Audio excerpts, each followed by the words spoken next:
Right, now this will tell us. And that's pretty conclusive. Still going, close. I think he got it down. How strong is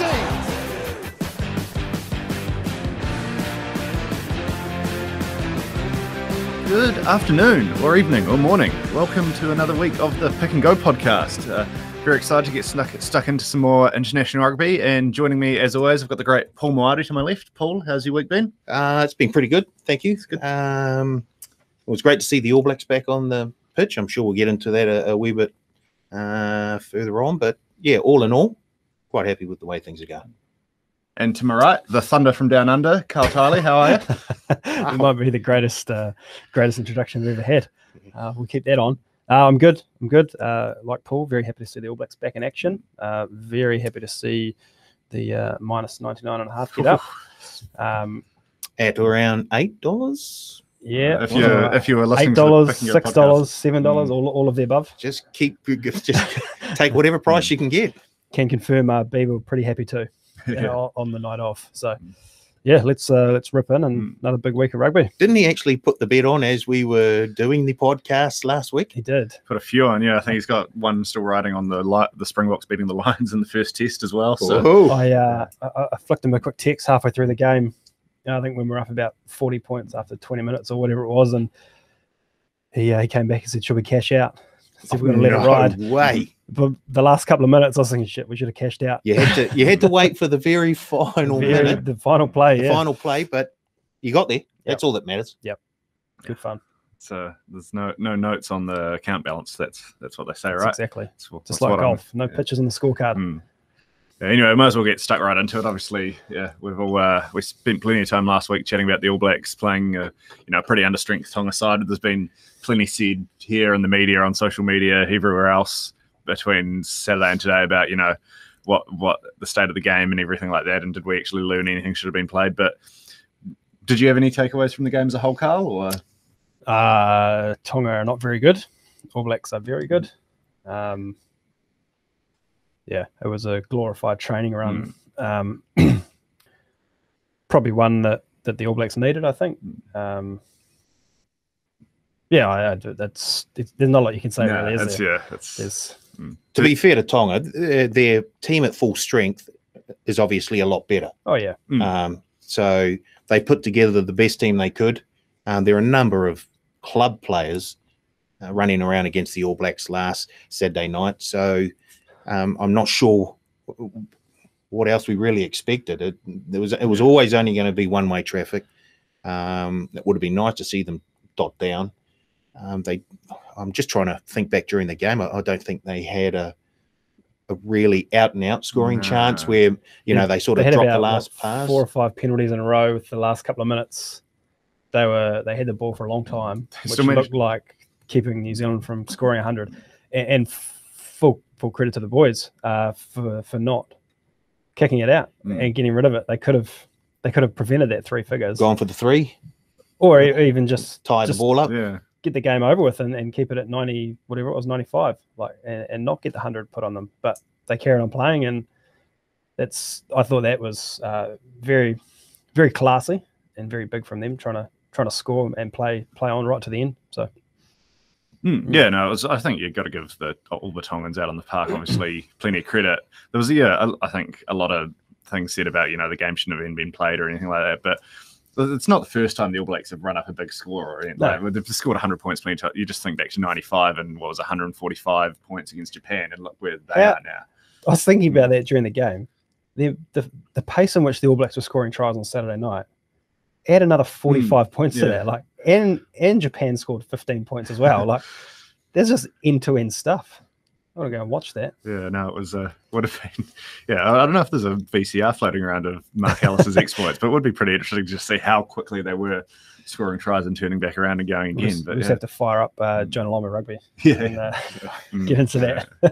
Quite often have those 100-odd scores. Yeah. How about you, Paul? You're always very perceptive when it comes to your footy watching. What was down on the notepad for you about 9 o'clock on Saturday evening? Ticking off a number of successful bets. I think as most people were doing who backed, in fact, I don't remember seeing the final balance of the book here at the TAB, but I'm gonna just say it probably wasn't pretty for us. No, I believe we lost on the game. Punters cleaned up. Yeah. So, Imagine there were probably a few howls heard around Jackson Street when that final try was scored, because I imagine a lot of people were it was 8.50 or something on Thursday when we recorded last week, and the -9.5 was into close to $6 by the time the game kicked off. So it's obviously attracting plenty of interest from the punters. I guess it was really hard to sort of take much out of that match in terms of how we use it to frame their next market or their market after that. I guess I watched the All Blacks. I thought Dalton Papali'i had a very, very busy game. Unfortunate to see that he's now on the injury list. Curse of the 7 jersey, it seems like. There's not many standing. Well, Ethan Blackhead is the 7. We'll get on to that later, but us all of a sudden struggling for depth. But you mentioned Dalton there, obviously had a big barnstorming game. It's hard to really know what criteria we're assessing a lot of these players on, especially the debutants and whatnot. But was there anyone else who stood out to you, Karl? Do you have a name? I've got 4 names here. There might be overkill, but I'll start at the top. Damien McKenzie, I thought, played exceptionally well. Was popping up everywhere. Distribution was on point. Line break assists, and that could have been because of the opponents, but I think he played really well and sort of has given himself first crack. Well, I guess we'll find out after this week how Geordie goes, but current holder of the Golden Beaver. Current holder of the Golden Beaver, and probably current holder of the 15 jersey if we were to line up against Australia tomorrow, I would say. We'll get onto the Wallabies shortly soon as well. Don't worry about that. Maybe Australia was a bad comp there. Yeah. But what would Tonga be favoured by against Australia? But D-Mac, the midfielder Quinn Tupaia, he was very impressive. Nice debut. I did enjoy the this is my debut. I'm making the most of it energy from as he's yelling at a referee up 40-0 after 20 minutes, and very, very much not letting the Tongans sort of have any moment of peace. It's great from him. Luke Jacobson, massive effort. He was everywhere. So good to see him back, breaking tackles and doing stuff, offloads and scoring tries, all of it. And I thought Kira Ioane had an awesome game too. Yeah, you always look at his play through rose-coloured glasses. Oh, please. I thought he had a great game. And he did. He did. There was one part there where he had a break. He had someone on his outside, 2 on his inside, and you could just sense the older Kira would have either kicked it or gone himself. Or gone into the try. And it even looked like he went to drop on his toe, and he thought, and he offloaded and try time in the corner. So, I enjoyed. So, good. He was certainly getting around the park. There was, I don't think there's any particular standouts that you guys haven't met. Dalton was one certainly that caught my eye from when I wasn't 2 eyes on the screen the whole 80 minutes, I got to admit, but certainly stood out the bits I did see. Finlay Christie, obviously a live wire coming on to give it. He's fast, good speed. He provides a lot around that break, especially with all the other halfbacks in the All Black camp sort of getting up there in age, maybe don't have the burst they once had. He does provide something a little bit different from the base of the ruck with TJ not in the squad as well. But I suppose we don't want to go on about this game for too much because, like we said, it was a very understrength. Just shout out to, I don't know who the guy was exactly, but one of the Tongan blokes played 80 minutes of club rugby in Hamilton, and then drove up to jump on the motorway and come up and sit on the bench as injury replacement. That's good. That's old school. I love that. I played 5 minutes of rugby on Saturday, and I was almost asleep in the corner of the club rooms by the end of that game. So shout out to that man. That's plus he didn't get sent to the bin either. Oh, no, that I'm on a very, very good disciplinary streak at the moment. Thank you very much, Paul. But another test that going on in the world of rugby the last few days, last night at the time of recording, the Wallabies opening their 2021 campaign against France B/C. A comeback win for the Wallabies. Yeah. I don't know if any of you guys made it up till midnight last night to watch the end or caught the highlights, but it was a tough watch. Watch the highlights. France, they blew it. That's being kind. I can't think of a lot of comparisons made back to, and plug your ears now, listeners, if you're prone to flashbacks to 2000 at Westpac Stadium against John Eales. John Eales. Although That was I think sick. Jonathan Kaplan is remembered more for that game than Yeah. Jonathan Eales through the eyes of a number of Kiwi supporters. Yeah, I maintain to this day watching that. I recall watching it at a friend's house, and I'm sure I remember. I think Tony Johnson was sideline commentator, and it cut to him at the end, and he's talking on screen, and there's tear coming out, just a little tear. Oh, And the passion. yeah, he's a passionate man. That's for sure, yeah. And we did get that amazing move off the back of the line out of that game, though, the All Blacks did score, so it wasn't all bad. And yeah, but it's got to be pretty tough for the French. Although I think as a whole, you'd probably say it's a positive experience. From they're missing the entire first choice back line, their regular captain, most of their tight five as well. A few of those guys are playing second division rugby in France, and to go and give it to the Wallabies, who had injury issues of their own, but obviously at home have been Huge performance. Had a much better warm up. Like the Wallabies have been in camp for the last 3 or so weeks, whereas France got out of quarantine at 7 o'clock on Tuesday night. So yeah, I'm not sure if it's great signs for France. Or... The Australians were celebrating like they'd won a World Cup. World Cup. They were pretty pumped. Well, that's huge for France. I mean, they easily covered the spread. I think they're 11.5 point dogs, 12 and a half around that. Yeah.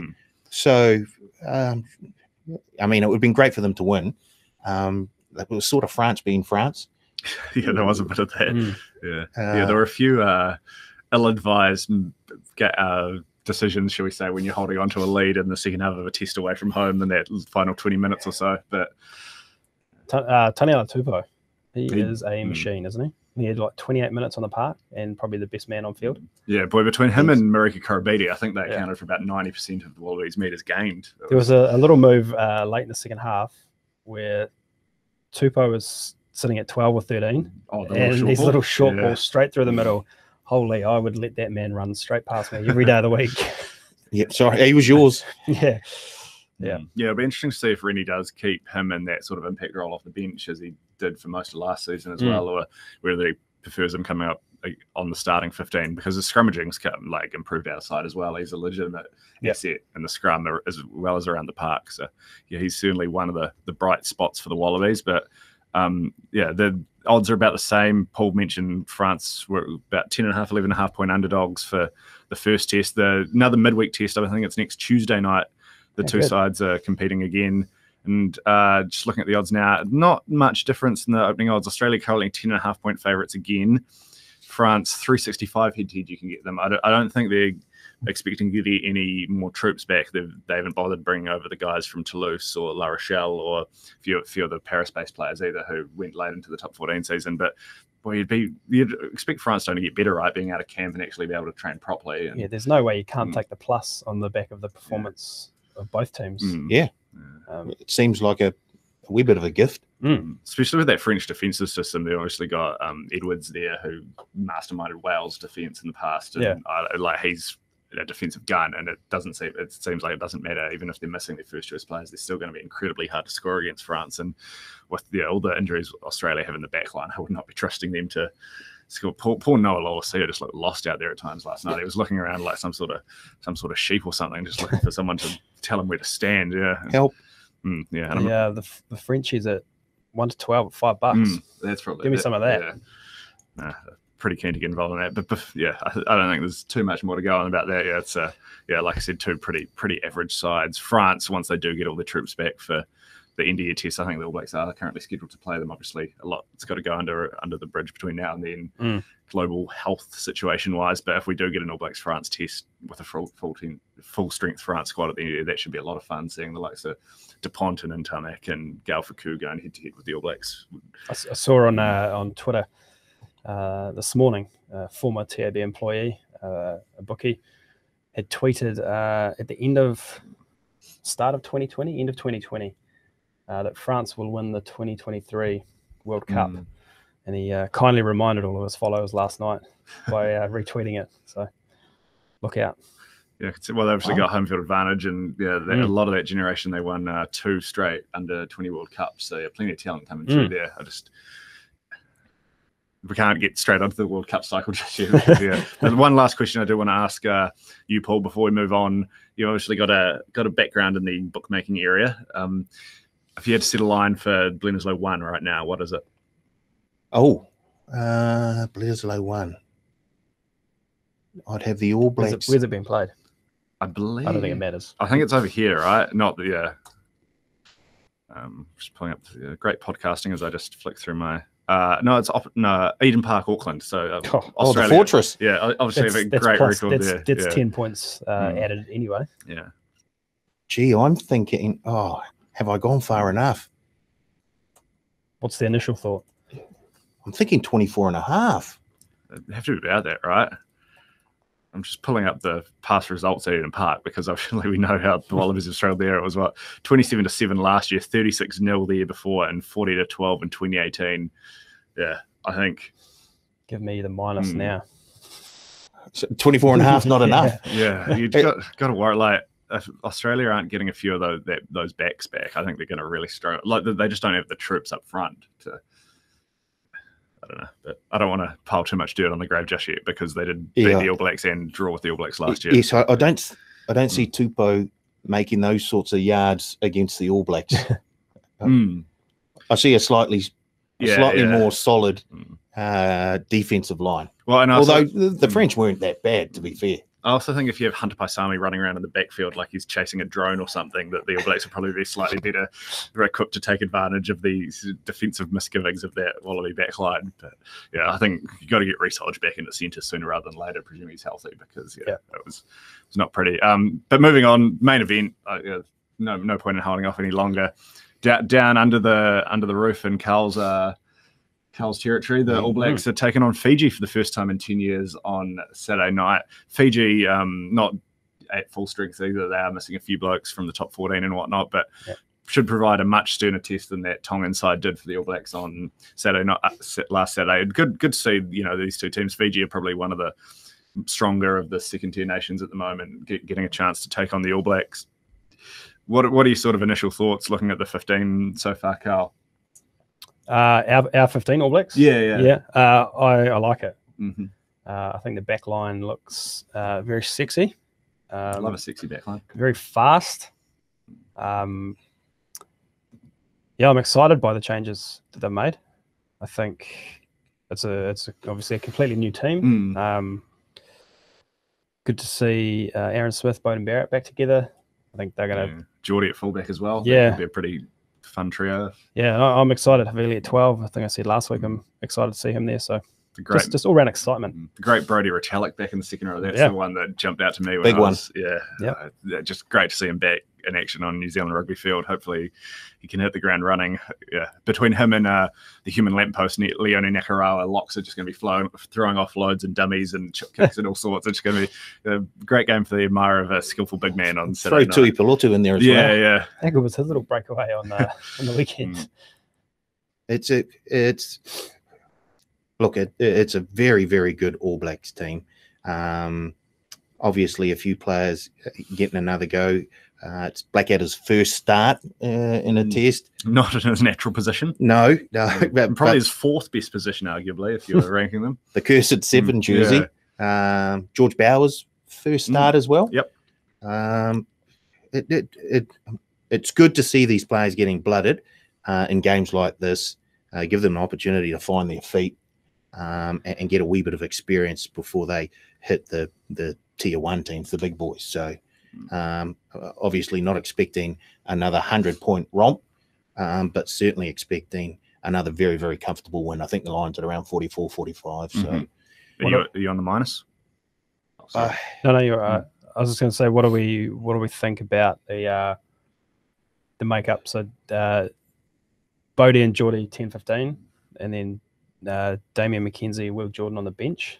You reckon Damian's there as cover for 10 and Jordan 15? Geordie there is cover for 10. No, I think I think Damian is. He's played a lot of 10 for the All Blacks, yeah.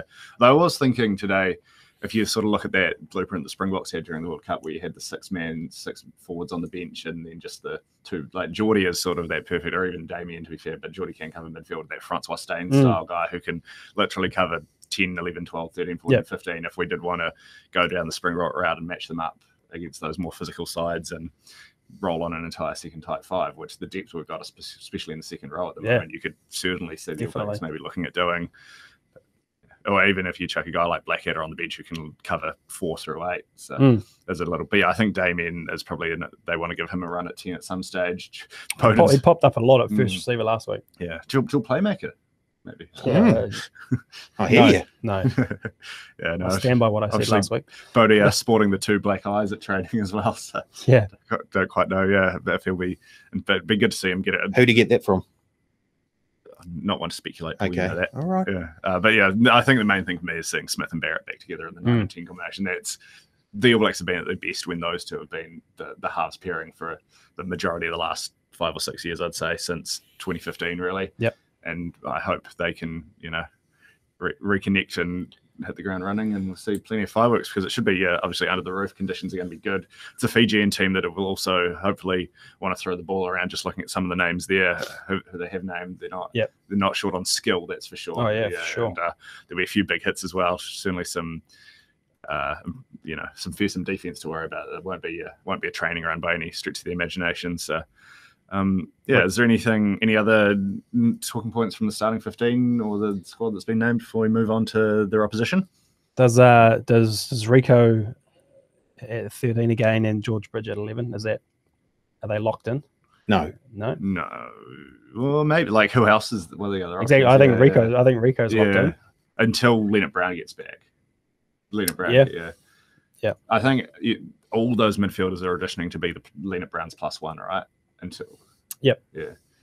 And the big guy like Bledisloe one, that was sort of what Beaver was alluding to last week when he had him on the pod. He said for Fozzie, it's all about the first Bledisloe test. That's when he needs to know his best team. Yeah. So, and like realistically, to be honest, it's about when you first play the Springboks. That's when you need your A team sorted out for. So yeah, I think it'll be Leonard Brown and one other, whether it's David Havili and Leonard Brown's in 13 jersey, or he moves inside and he's playing with Rico or Quintapaya, or you never know the way this All Black side values versatility at the moment. I don't mind the look of that Tupai.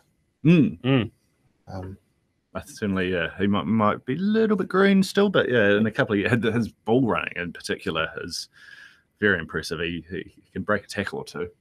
Albeit against a club level defense. Well, I mean, he was doing it against the Crusaders. Yeah, he was. He was very good for the Chiefs in Super Rugby Aotearoa before he picked up an injury. Yeah, you just want to see him get the opportunity against a top team, a top international team, and then do the same sort of thing. And put on it.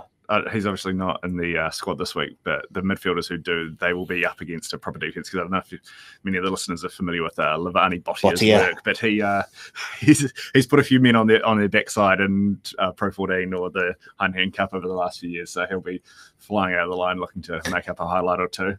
Yeah, I don't know if there's certainly a few Fijians I'm pretty excited to see in action. I don't know if either of you guys have got any names circled. I'm keen to see Ben Volivola against Bodie. Manese Mataele, Nadolo. Oh, getting to see Nadolo back on these shores is going to be a lot of fun, right? And Lamani if he gets a run. So right now, they haven't named their team. No 15 as of, just before recording. I'll check with my friends on Twitter and see if that's changed. But yeah, I don't think we've had an official 15 yet. I think they might, there's been a few guys coming through quarantine at different stages. So don't know if they're going to be fully up to the top 15 for this test, but hopefully not far off it. How about you, Paul? Are there any of the Fijians that you got circled as ones to watch? I'm very, very keen to see how Nadolo goes again. It's been a while since we've seen him on these shores. How long ago was it? He was with the Crusaders back in 2013, or was that too He was long on the ago? team in 2014 when they made the final, right? Is that the one they lost? Yeah. Right. Interested to see how Nadolo goes. As you said, Bottia, crikey, he's played well, and he is a player to look forward to. He's exciting. He's got a few skills as well, not just defensively. With ball in hand, he can do a few running things. Over people. That's certainly a skill of his. He knows one way, and it's a straight line. No, he's good. Yeah, I'm really looking forward to how that back line goes. And another one I just want to give a shout out to is Pitheliato, who'll probably play 6 or 8. He's legitimately like in a sort of World 15 conversation. He's been at Clermont for the last few years. Had a bit of an interrupted World Cup. I think he picked up a head knock early on, so to come off the bench. But he's sort of the full package. He's that skillful, big ball running, loose forward who can do a lot of damage and also get out into the wild channels. Sort of not dissimilar to Artie Severe. So I think he's one to watch for all of you out there, I'll be keeping an eye on him for sure. He's one of my favourite players when watching Northern Hemisphere rugby. But yeah, this Fijian team, it's a shame they're not going to be at full strength, but they are going to be a lot of fun to watch. I think there'll be a few cult heroes picked up over the next fortnight amongst New Zealand fans. Might as well get into some betting though, right? Like that's why we're here. That's why the punters are listening. We didn't do too badly last week. No, yeah, it was. We've got to blow the trumpets when we can because we're all on the keen on you guys convinced me to turn, and I turned. I'm very happy that you did. Very happy. Japan couldn't quite hold on for the win, but did cover the plus 10.5 pretty comfortably against good game though. Ireland. Back and forth. Yep. Back and very entertaining. Who's the first five? Tamura? Tamura. Tamura. He is incredible. He's great. His little chip through for, was it the centre? Lafayette? Lafayette. Yeah. Unbelievable. Down the blind side and just some of the touch on, you see it in the top 14 quite often when the top league, when maybe the defenses aren't quite as intimidating, but he gets a lot of time. He's very much just out there having fun, trying different things, and he's a great player to watch, right? Yeah. Shout out to the Japanese getting the plus 10.5 at home. Couldn't quite hold on for the win, but take what you can get. Indeed. Yeah.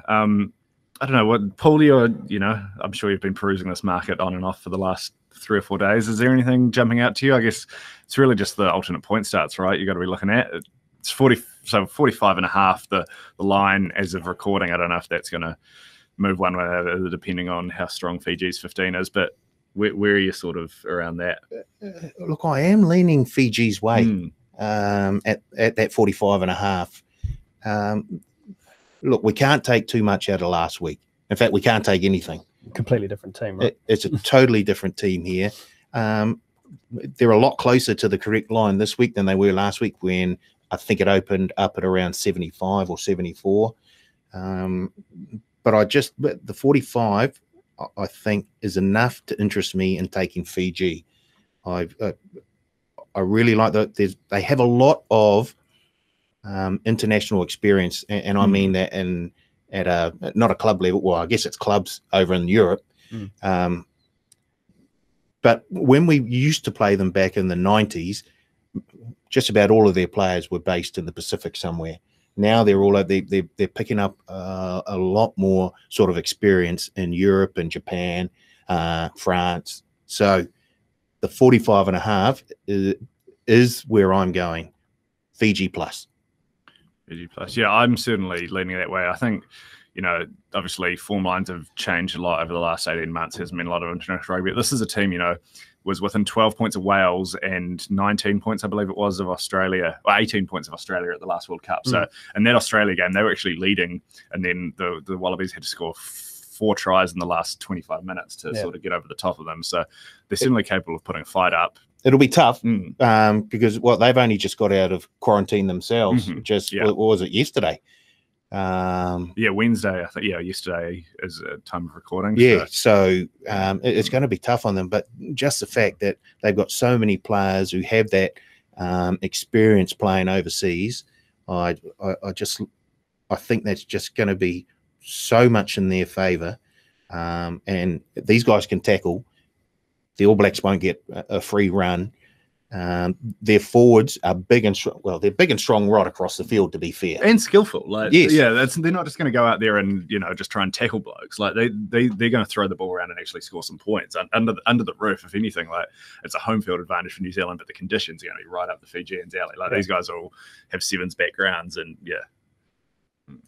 for sure. I'm certainly leaning the same way. Like I think.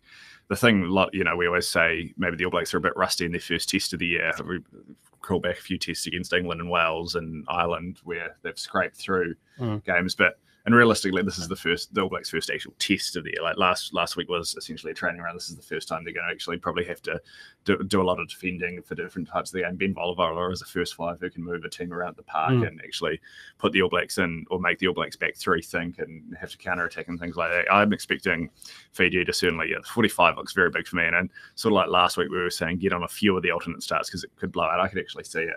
It wouldn't shock me if it was a 15, 20-point game sort of thing. So I wouldn't mind even taking a nudge at plus 30.5, plus 25.5 for me. How about you, Karl? Where are you leaning? I've gone the other way. And we're not going to convince you this time. No, No, fair enough. I'm happy to take on board what you guys are saying, and I think probably the first half will be reasonably close, definitely a lot closer than it was last week. The Fijians will come out hot and as they throw it around and be physical and all of that. But just what Beaver said last week about the fitness of the All Blacks, you could see it last week. They were like, they could have gone another 30, 40 minutes easy.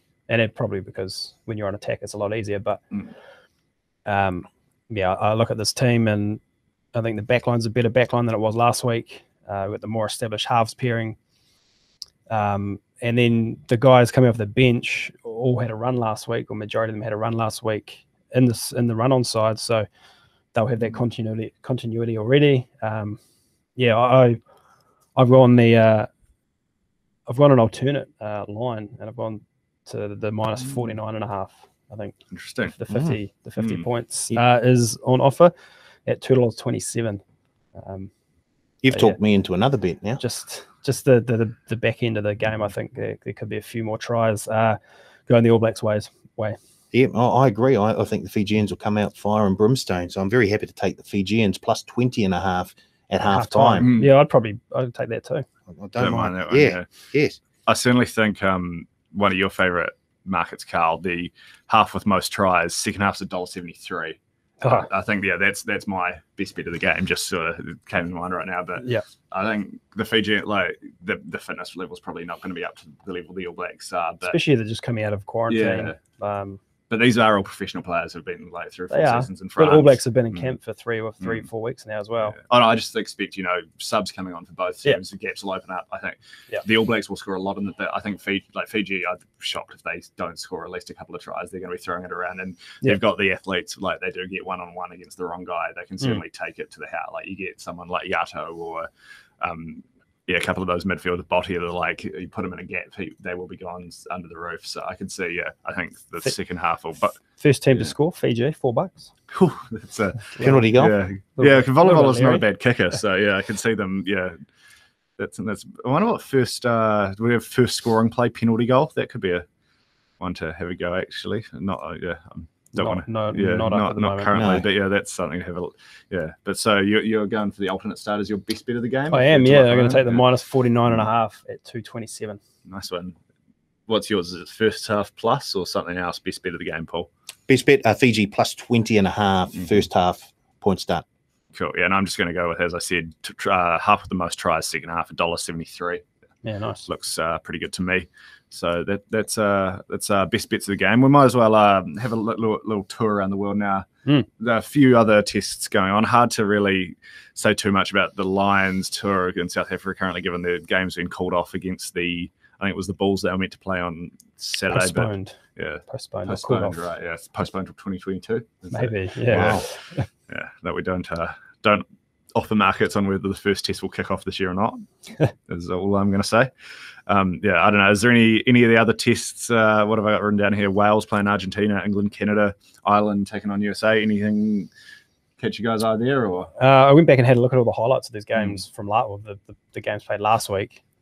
First off, disappointed Japan aren't playing again. Yeah, they need more game time. They're up to 10th in the world at the moment. I was just looking at the rankings before. They are knocking on the door of Argentina and Scotland, and Australia not far ahead of Scotland. So, give them more game time.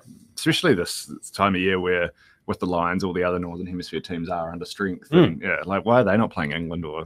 I thought USA, they went down, I think it was 43-29 last week. Won the second half. Yeah, scored a lot of points late. They may be a chance of not about winning, but keeping a little bit closer against Ireland this week. Getting another plus on Ireland, Very much a netball cliche. What, won the second half? Won the second half. Yeah, I just like to take any shot at English rugby that I can, really. So fair enough. Yeah, plus 27. I don't think this Ireland team have a ton of points in them, right? No, Yeah. You may hear more about that plus 27 shortly.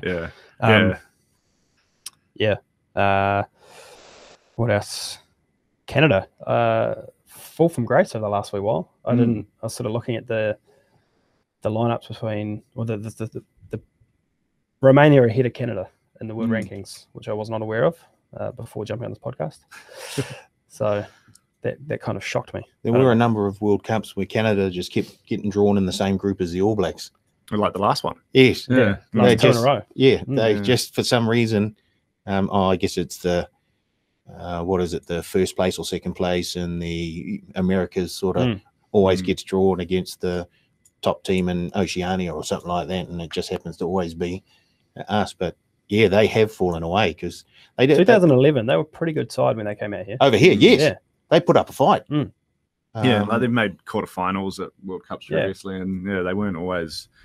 Yeah, I think it probably just goes to show how much the game is increasing in something like Georgia in particular, and Romania to a certain extent. They've got Georgia. I know I've got a few up and coming guys who are like real legitimate young guns in the top 14 at some of those clubs there. Yeah. So I think to see them sort of Georgia are 12th in the world, ahead of Tonga and Samoa, just behind Fiji. So exciting times for World Rugby. Yeah, they'll be ahead of Australia before we know it. Yeah, well. I was shocked. Where Australia in the rankings? 7th. Yeah, they said all the way down the to teams 7th. were walking out before the test last night. I was shocked to hear they were that low, but it does sort of Scotland nipping at their heels, and Wales just in front. Interesting. South Africa, New Zealand, England, Ireland, top 4. Hard to argue with the top 3, I suppose. France will be much higher than 5 very shortly. Yeah. Don't forget they're going to win the 2023 World Cup as well. Yeah. Were you the bookie that was tweeting about No, I was not.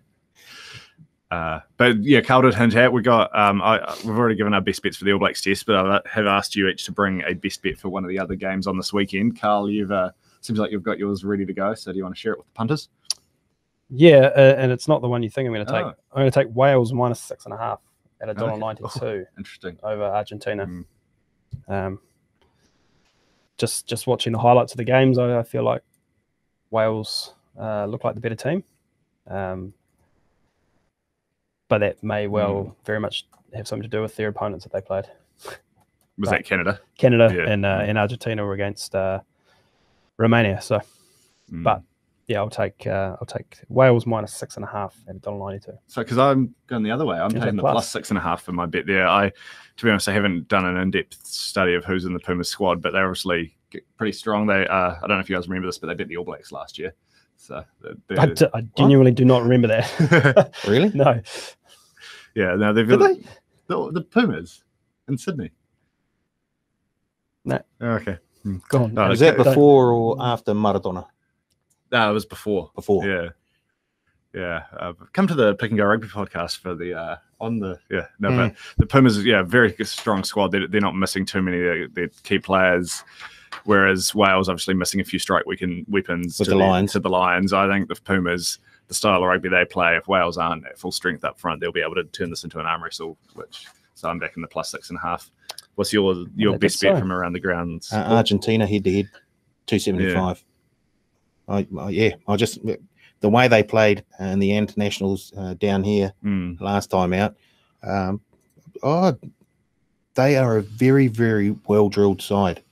I can only see them going on and on from here. So, with Wales under strength and the Argentinians certainly looking the business, I think the 275 is a wee bit of value. I remember the game now and how good Argentina were after seeing the results. To be fair, the 2 draws against Australia. Yeah, I'd done well to block that. You've done well to block that game out of your head because I have not been able. But just looking at the squad they named last week, it's pretty close to full strength. You got Nicolas Sanchez, Pablo Matera, Lavanini, Kramer, Geronimo De La Fuente. It's all the big guns there, so they'll be pretty close to full strength again for this game against Wales, I imagine. With Wales missing a few. Guys are talking me out of my bed. It's becoming a weekly tradition. What's a bit of value though, Karl? I'll let you get on before we talk you out of this as well. Yeah, I will go to that Ireland versus USA game. I go Ireland 21-30. I didn't write the price down. I think it's about $4 or $5. I think so. The Lions 27.5. I think USA will keep within that. But three tries is probably where I'm thinking. Yeah, I can't see them keeping it much closer than 20, you'd have to think. So Yeah. good, nice little buffer there. How about you, Paul? Have you got some value for the punters? I'm going back to the All Blacks game, Mhm. and I'm going to the halftime margin. And Half-time margin. I like the look of the All Blacks to be ahead by 8 to 14 points at halftime, paying $5. Wow. 8 to 14 points. Yeah, that's some great value. I'm just taking Argentina 1 to 12 at $4. Yeah, pretty simple, but yeah, I don't think they'll blow Wales out because they're not. Yeah, obviously Wales is still a pretty solid unit, but like I said, I like the Argies, so that's my value. Got a little multi? Anyone's got a little multi lined up they want to share? We'll do, but yeah, I'll go. Okay. Don't have to. No, it includes Wales minus 6.5. So we got Wales minus 6.5, All Blacks minus 45.5, and USA plus 27.5. You get $6.22 for that. That's a nice value. I've just chucked mine all together in the computer here. Not quite getting the same value as you, but France plus 10.5 against Australia in the second test on Tuesday.